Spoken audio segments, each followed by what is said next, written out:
You're right, guys. Welcome to our Dragon Ball Super episode 32 review. I'm here with Kaioshin Curt. Hey guys, you right? How y'all doing? We are not here with Wolfpack Studios. Oh no. No, he's it's not been able to join us again this time, so we're going to speed through this anyway, because there was a lot of stuff to cover in this, but this is a raw review, so unfortunately we haven't had many subtitles to work from, so we're just going to have to pretty much tell you what we saw and how it was. Yeah. So we kicked things off by having a look at the Heavenly Realm, or Kami's Lookout. And what were they doing? Hey, they were playing tennis. Tennis. Whilst, Dende and Mr. Popo were playing tennis whilst Goku and Vegeta were in the Room of Spirit and Time. Would you believe it? Yeah, that's right. And so then, fun. if we jump straight past that, because there wasn't really much to talk about, aside from the fact that I think Popo would have squashed his midget ass. I think if we were to go into the Room of Spirit in Time when we looked at Goku and Vegeta doing their training for all of a minute... Oh my gosh, what a disappointment, guys. What a disappointment. We thought we'd at least get a few more minutes, but no, we just got like a 10 or 15 second fight scene, and then they just sat down and had a chat. I wouldn't mind. Vegeta. I wouldn't mind, but the fact of the matter was the fight that they showed us like a minute long, and the animation was crap. Yeah, just the proportions. They're still struggling, guys, with the choreography and the animation there. It's just not. Yeah. It's not anywhere near as good as I'd expect. I mean, no. I don't know. I mean, like maybe I'm expecting too much, but it's still looking like somebody's drew it up on Flash. So you know, I'm not jumping for joy. And the other reason I wasn't so pleased about this bit, because Kurt could hear me bitching about this from the moment they switched out the scene. In the manga, Toyotaro not only showed them as being Super Saiyan God Super Saiyans with that awesome bit of animation he did in his comic. Sorry, in the manga, but at the same time, we didn't get the stance, we didn't get the iconic stance that Goku and Vegeta did. That made that scene in the comic. Exactly. It literally, that brought it to life. You were sort of like going, oh, this is bitchin', this is awesome. And then when they put it in the anime, you just kind of watched it and you were just like, oh, well, that happened. Yeah, it's the key moments that count, and we just didn't get one of them there. Really did. I mean, you remember these things by the memorable moments, as you say, but unfortunately, not only did they skip through that, but they also skipped through pretty much... They covered 2 manga chapters in this one episode. Unbelievable. Like, the pacing in this episode was just unreal. Yeah. They literally skipped through so much of it. Interestingly, though, I don't think that... because we're going to get straight into the next bit. Straight after that... we saw Whis turn up with his big transportation jelly box, which is going to fly them to the in between the universes, as we found out, thanks to Whis as his great pilot. And then everybody sits in it, and of course we got one massive reveal after Goku and Vegeta came out of the Room in Spirit and Time. Yeah, guys, they looked utterly rugged. All their clothes were ripped. It looked like they'd been in the wilderness for like 5 years or something. And they also, guess what, had beards. They were they weren't clean shaven. They'd actually got so rugged that they had beards. We've never seen this on the Saiyans or anything. I was pretty sure. I can't source this because I can't remember where I heard this. I was about to contradict myself, because I was about to say I don't think a Saiyan ever really has facial hair, but of course Vegeta grows a mustache in GT, doesn't he? Yeah. Not that we're really going to take that as direct canon, but Toriyama designed Vegeta's character, so Toriyama stuck a mustache on him, so Toriyama obviously thinks they can have facial hair, so yeah, maybe that's where Vegeta got the inspiration to grow it. Yeah, it's really weird, but literally when we saw it, we were just like both laughing our heads off.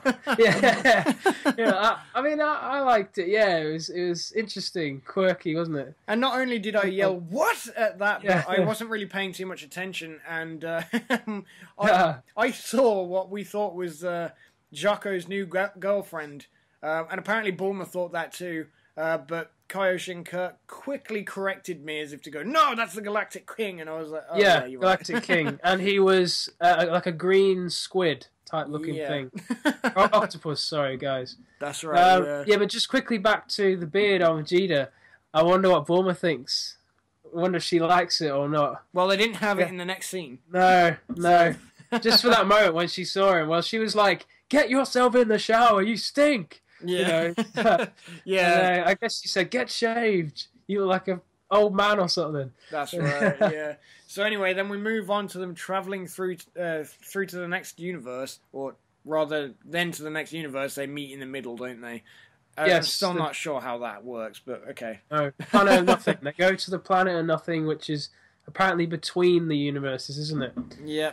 Don't like that, but I like the planet, but I don't like the fact it's in between two universes, because that makes no sense. Because then what do you refer to the area that it's in? Or is it non-space or something? I don't know. It's just, regardless, we can get into a whole astronomy debate there.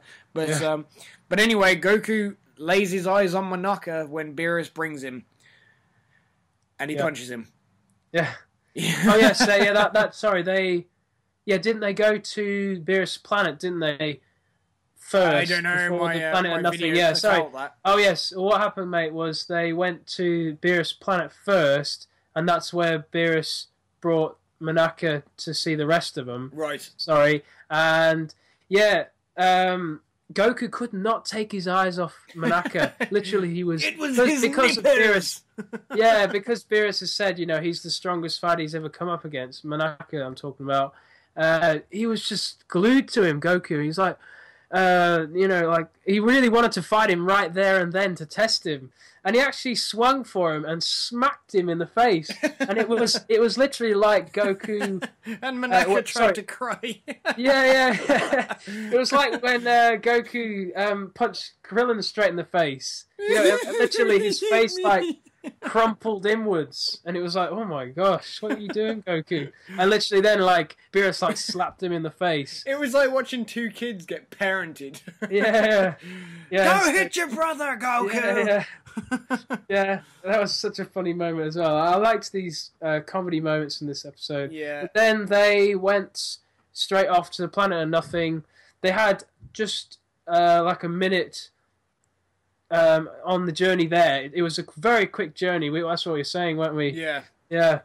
Well, they wouldn't want to spend too long on it, but instead of all the characters kind of introducing themselves on the cube through space, they introduced them before that. So then when they're on there, they were just eating, because Bulma actually made some food on there with Chi-Chi and that.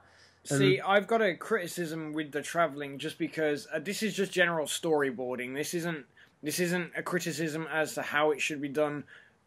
Well, actually, no, it is a criticism as how it should be done. But, look, if you're going to be trying to make something look like it's lasted quite a long time, you need to do cutaways. If you're not going to have it take very long, then you do a cutaway. So, the ideal thing to do, I know they wanted to reveal the characters in the next scene, but what they should have done is revealed the Universe 6 characters talking alone with Champa and Vados before they got to the Planet of Nothing. Yeah. So that they could have used it as a cutaway to make it seem like the journey took longer than it did. But because they didn't put any cutaways in there, they didn't put any padding in there, it made the thing just feel like it was over like that. It was just done. It didn't feel like it was any longer than a Goku instant transmission. Which, now, to the people saying, if they ever wanted to pick up Gohan or something, you're not going to go, well, it's going to take forever, because it didn't seem like it took 5 minutes. It's supposed to take, I think it was 2 hours and 15 minutes, if I'm correct, what we said. Yeah. But yeah, literally, it was just so quick. Yeah, a couple of minutes. But then, right. as they got off of the Jello Cube of transportation, which is officially what I'm going to name it, when they got off of that, before they went and met all the proper Universe 6 fighters, who did they meet up with, Kurt? They met up with the Kaioshin of the Universe 6. And 7. And also, they met, firstly they met, instead of Kibito Shin, they met Kibito and Kaioshin. That's right, and Elder Kai as well. So Goku was amazed. He's like, oh wow, you've split up. And they're saying, yeah, we used the Namek Dragon Balls to wish us apart. And they were like, well, that's why you couldn't sense us in the last episode, when Goku was like, oh, I can't sense Kaioshin through instant transmission and all that. Yeah, it's because they'd split up. But, the most important part of that entire scene wasn't meeting the Universe 6 Kaioshins. It wasn't seeing what Supreme Kai and Kibito had done. But the most important bit about it was Ru Kaioshin's laugh. Yeah. Yeah, I like some of the voices on these new characters. They're really cool, actually, to be honest. Yeah. But yeah, so we saw Pineapple Head and we saw a Skinny Friend. And then we immediately went over to the moment we'd all been waiting for, and we met up with Kaba. We didn't really see much of Hit. Oh no. We saw a We little didn't bit say of a Frost. word. We saw a little bit of Batamo and a bit of Magetta, and that was obviously it. But Hit kind of just his face flashed up about 3 times, but he was keeping out of it completely. Yeah, and pretty much the same with Frost as well. Although Frost gave like a nice kind of smile to Goku, I think it was. Yeah, I mean, of course, the first thing that they did when they saw Frost was go Frieza. Yeah, yeah. Sorry, Mazaka Nozawa, that was terrible. Yeah. Yeah, no, but it's a great scene that. But yeah, so pacing here. Wow. Yeah, the pacing is just through the roof. Insane. But then obviously we get to the scene where Kaba and Vegeta have been talking, and it's interestingly noted that Kaba doesn't know that Saiyans had tails at all, where he comes from. Like, so that says to me about my theory about them possibly still being able to transform into Uzarus without the tail. Because if he doesn't know that they ever had it, it's possible that they still do it, but they just don't need it. I don't know. Just something I'm throwing out there. But yeah, so, and he outright pretty much just states that he doesn't know who Frieza is. So there's no more speculation about him possibly knowing Frieza or whatever. That's just done and dusted right and they're now. they're not twins. They're definitely not twins because they would know each other like Beerus and Champa do, perhaps. Yeah.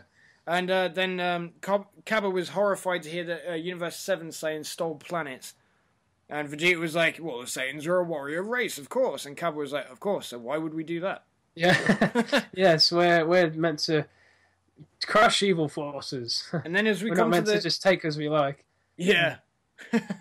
And as we come to the sort of penultimate conclusion of the episode, we see which is arguably my favourite part of the episode, which is stupid because it was such a throwaway part. But we got the introduction to the tournament. Yeah. Where the Penguin came out to sing the Universe National Anthem and just kind of came out there and went, "Aah." Yeah. And then the universe is vast. The words were the words, but it just came out was like, oh, blah, blah, blah. And then, like, you know, Bulma and everybody was sat there listening out, and and they had this big smile on their face like they didn't have in the manga. And then it just changed to, like, you know, they were just like, what? Is that it? Yeah. They couldn't have made it too long, but geez, that was short. They could have made it, like, more than, like, 5 seconds or something. Yeah, I mean, Herms on Twitter had actually made a note of saying this was just a rehash of the Dragon Ball joke from the 21st Tenkaichi Budokai with Chief Monk's speech when they get the big drum roll for him, and he just goes, whoo! Yeah. This was slightly longer than that, but it wasn't much longer. And then, of course, we get starting off the fight between Batama and Goku, and the episode finishes when they're stood in the ring together. And Beerus and Champa ring the bell, and that's where it ends. Just about to start, isn't it? Yeah, that's right. But then let's talk about this last bit we saw, the next episode preview.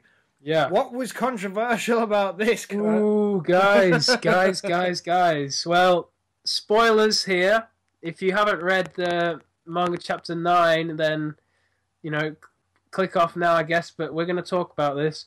Well, from the manga chapter, we know that Goku transforms in his fight against Frost into either Super Saiyan or Super Saiyan Blue. Yeah. And it now looks as though he transforms into Super Saiyan instead of Super Saiyan Blue, because in the next episode preview, we see that Goku transforms into Super Saiyan against Batamo. Yeah. And that was not in the manga. That's a serious change, that. It is a massive change. They also, I forgot to mention also, they did the IQ test earlier. As opposed to Boo actually failing it, he actually just fell asleep. Yeah. He fell asleep again, guys. So he never really finished, but basically he turned up, but he couldn't write his name and he fell asleep. That's a typical E or U grade student in England. Yeah, that's right. Yeah. But Yeah, I mean, it is worth noting with the Butamo thing that we don't know that Goku does transform into a Super Saiyan against Butamo. It really depends on how quickly that they wrap up that fight. But logically, if they didn't want to spoil the outcome of the fight, they won't show the next opponent. They wouldn't show Goku transforming into a Super Saiyan to fight Frost, because otherwise it's automatically spoiled the Butamo Goku fight. Yeah. So he must transform against Butamo, but why? Why? Well, I mean, why does he need to? But that's what I'm saying. He might not. Because in the next episode preview, if he finishes Butamo and starts fighting Frost in the next episode as well, they're not going to tell you. They're not going to show you Frost, because otherwise you know that Goku beat Butamo. That is a good point. Actually, it might be skipping ahead, but it's funny because when he transformed into Super Saiyan, it then went back to Butamo again. So, yeah. So yeah. I mean, overall, how would you rate the episode? Well, considering that it was paced so fast, which I didn't like, and we didn't see a good fight and training session in the hyperbolic time chamber, room of spirit and time. Yeah, not good. I'm going to give this a 6, guys, 6 or 7. It's 10? not going to get my top. Out of 10. Yeah, I'm not going to give it my top rating like the last episode, just based on that, because I really wanted to see what Goku and Vegeta were doing in that hyperbolic time chamber. They were training there for 3 years. 3 years, like for 3 days in real time. And we got a minute. Yeah. I mean, like, what were they doing in there? And no fucking stance! Yeah. Stand up! Yeah. Maybe they were just sitting around talking all the time. Yeah, maybe they just take it really easy. Maybe the 3 years that they spent training was actually training Goku mentally for the test. Yeah. That's it. Goku was being taught by Vegeta to actually count or do basic math or count something. on his fingers, because we started doing that in the exam. So. Yeah. But anyway, guys, I suppose this video's gone on long enough, so that's it for a raw review at the moment. We'll probably try and come out with a sub review at some point, so we'll give it a bit more of an in-depth look. But yeah, so that's pretty much all of that. But thank you very much, Kaioshin Curt, for joining us. And please, everyone, if you haven't checked him out or gone and subscribed, please do. He is amazing at what he does, and he knows a lot of stuff that a lot of people don't know. So if you head over to his channel and be able to see a lot of stuff, especially about the Kaioshins. Yeah. Thanks, Kanji, and thank you, guys. If you decide to come over and check out my channel. Thank you. Alright then, guys. Well, please leave a like, comment, and subscribe to start training on World King Kanji's planet, and we'll catch you all in the next video. See ya. Bye!